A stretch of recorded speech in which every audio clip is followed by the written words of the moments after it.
যে প্রসঙ্গটি আসলে বিরতির আগে রেখে গিয়েছিলাম, নিশ্চয়ই এর আগের আলোচনা থেকে যদি আপনি কিছু যোগ করতে চান নিশ্চয়ই করতে পারবেন, কিন্তু সদ্য হয়ে যাওয়া ভারতের নির্বাচন মানে কেন আমরা এত গুরুত্ব দিয়ে দেখছি, বিশেষ করে যখন প্রশ্নটা উঠছে এরকম যে সেখানকার যারা নির্বাচন কন্ডাক্ট করলো তাদের দিকে অনেকেই শুরু থেকে বলার চেষ্টা হয়েছিল যে বাংলাদেশের মতো এক ধরনের, কিন্তু দিন শেষে তো এসে দেখা গেল যে আসলে উভয় পক্ষই খুশি।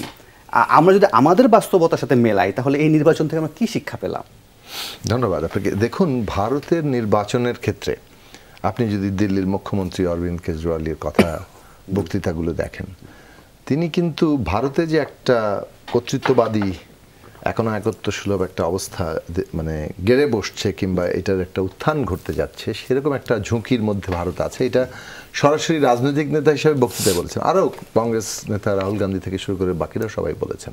সবাই একটা কর্তৃত্ববাদের উত্থানের ঝুঁকি দেখেছিলেন এবং সেটা যদি 400 মানে সংখ্যাগরিষ্ঠ কিংবা 2/3 সংখ্যাগরিষ্ঠতা পায় মানে এনডিএ জোট বিজেপির নেতৃত্বে, তাহলে সেটা এবার আর ঠেকানো যাবে না, এরকম একটা জায়গা। উদাহরণ দিতে গিয়ে কিন্তু রাশিয়া, বাংলাদেশ, পাকিস্তানের কথা এনেছেন। পুতিন যেভাবে রাশিয়াতে বিরোধী দলের নেতাদেরকে জেলে ঢুকে কিংবা কখনো কখনো হত্যার অভিযোগ আছে, 87% ভোট পেয়ে যাচ্ছে। বাংলাদেশে শেখ হাসিনা যেভাবে বিরোধী দলের নেতাদেরকে জেলে ঢুকিয়ে নির্বাচন করে নিচ্ছে। পাকিস্তানে ইমরান খানের দলের কি করা হলো, প্রতীক কেড়ে নেওয়া হলো, দল কেড়ে নেওয়া হলো। তো এই বাস্তবতাটায় ভারতও সেই দিকে যাচ্ছে, এরকম অনেকগুলো লক্ষণ। তারা মুখ্যমন্ত্রীদেরকে জেলে পাঠানো, বিরোধী দলের নেতাকর্মীদের জেল নিয়ে আসা, অন্যান্য বিভিন্ন দলকে ভেঙে দেওয়া, প্রতীক কেড়ে নেওয়া, দল কেড়ে নেওয়া, তো এইগুলো প্রবণতাকে ওনারা ঠেকেছেন। কিন্তু ভারতে এখনও যে জিনিসটা হচ্ছে যে এটা হচ্ছে এখন কর্তৃত্ববাদের দিকে যাচ্ছে, কিন্তু পুরোপুরি যে এখনো উঠতে পারেনি। ফলে ভারতের অবস্থাটা হচ্ছে যে একটা ন্যূনতম নির্বাচন আছে যেখানে মানুষ ভোট দিতে পারছে। পাকিস্তানেও কিন্তু এই ঘটনাটা দেখবেন যে এত কিছুর পরেও কেউ অভিযোগ তোলে না যে আমরা ইলেকশন কেন্দ্রে গিয়ে ভোটটা দিতে পারি নাই। পাকিস্তানে উঠেছে ভোট গণনার ক্ষেত্রে ম্যানিপুলেশন, আর ভারতে গণনায় ম্যানিপুলেশন হতে পারে বলে একটা আশঙ্কা ছিল, কিন্তু শেষ পর্যন্ত সেটাও বড় আকারে বিরোধী দলের দিক থেকে অভিযোগ ওঠেনি। তাহলে দেখা যাচ্ছে যে মানুষ ভোট দিতে পারছে এরকম তাবৎ কিছুর মধ্যেও, এবং সেটা গণনা হয়েছে, ফলাফল প্রকাশিত হয়েছে।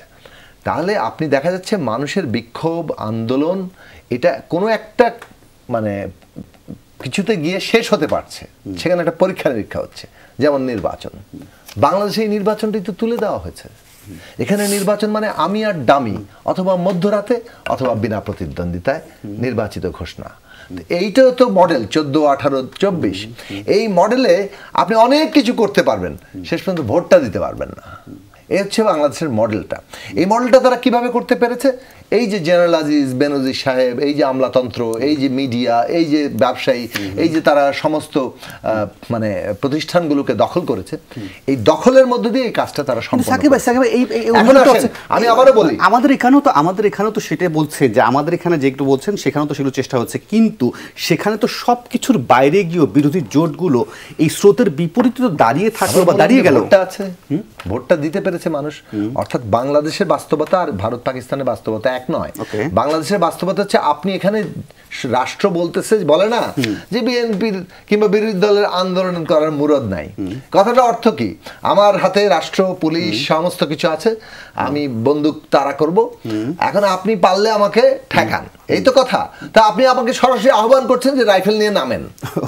মানে এটা তো কোনো তার মানে ডেমোক্রেটিক আন্দোলন করে একটা এইরকম রাষ্ট্রশক্তি যারা নির্বাচনকে মানে উঠিয়ে দিয়ে মানুষের ভোট কেড়ে নেওয়ার জন্য যারা ব্যবহৃত হচ্ছে, এই শক্তির মোকাবেলা করতে হচ্ছে বিরোধী দলকে। এটা একটা সম্পূর্ণ নতুন বাস্তবতা। আমি যে লাইনটা দিয়ে শেষ করতে চাই সেটা হচ্ছে এই নতুন বাস্তবতায় আন্দোলন করে কিভাবে এই রাষ্ট্রশক্তিকে মানে মানে পরাভূত করতে হবে, জনগণের সংগ্রামটা বিজয়ী হবে, যেটা আপনি বলছেন জনগণই শক্তির কেন্দ্র, সেইটা একটা নতুন ব্যাকরণ সামনে আনতে হবে। পুরনো সব ব্যাকরণ দেওয়ার হচ্ছে না, পুরনো সব ব্যাকরণ হারিয়েছে।